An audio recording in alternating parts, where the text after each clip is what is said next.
although you don't get the full visual experience under MDMA like you do psilocybin, they're quite different. Hmm.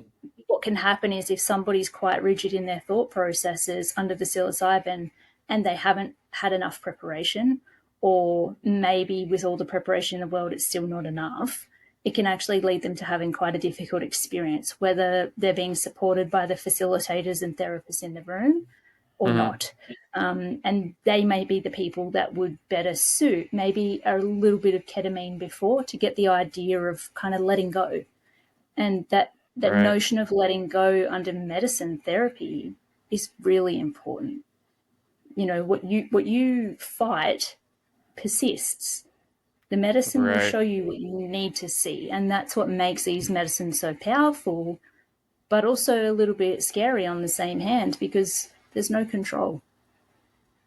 The, I mean, I we as can the relate to clinicians that. can't control where it goes, I right? can relate You to as that the completely. I mean, I even yeah. someone I spoke to afterwards who was part of the session, this woman, and she also well, I grew up in a Catholic environment. Like we weren't super religious, but Mm, went to church every week, yada yada yada. So there was all this element of like Catholic control and judgment, and she came from a much more stringent conservative environment, and uh, mm, and so she really related to how I came into that psilocybin session because I was really worried about like giving up control to these medicines. Or if you substances, I think is more appropriate for how I see them.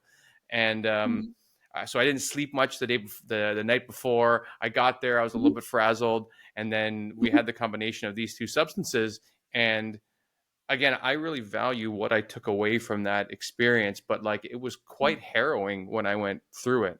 And I was in a mm, time of my life where I was, a month away from moving away from my country. I was in quite a difficult relationship at that time. And so it seemed like the 6 months afterwards, my anxiety levels were like significantly higher as a baseline moving mhm, forward. And it took me a while to be able to come back down to where I was beforehand.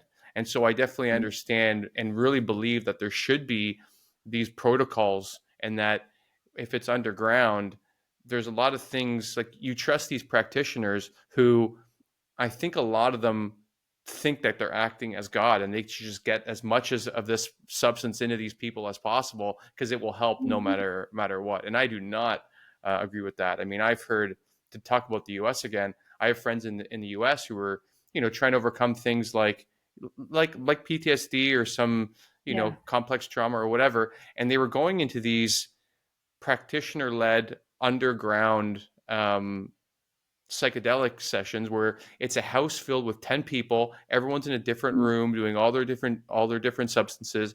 And they said it just seems so fucked from the outset that you don't know all these mm, people, so your mm, trust and safety level is already half of what it would be if you're in a clinical setting with a therapist you've spoken to. You understand that they're there to help you, they have protocols if something goes wrong.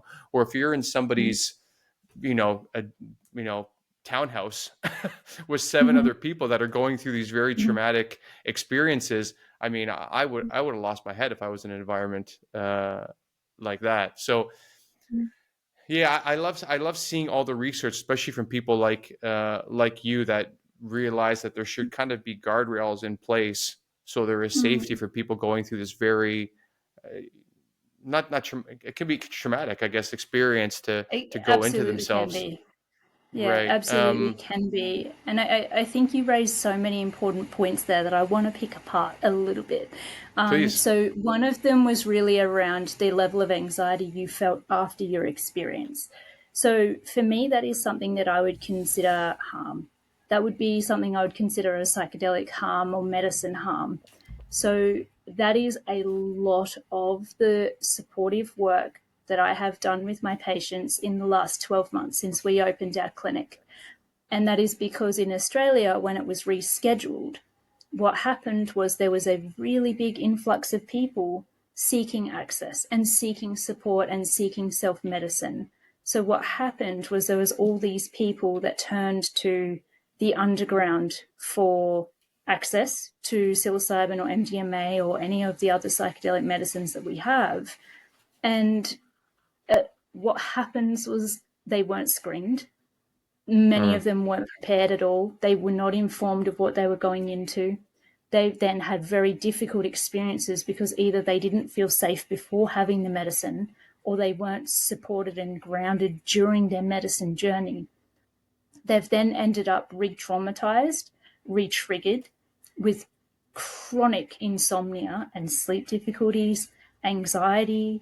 I've seen the persistent perceptual disorders, which is almost like a psychotic episode where you continue to see fractals and things like that related from the psychedelics. It's like long-term psychedelic Wow. experience. So, talking about the risks of going to practitioners that are not working in above ground settings is incredibly risky and not something I recommend anybody do, for the very simple fact that things can go incredibly wrong.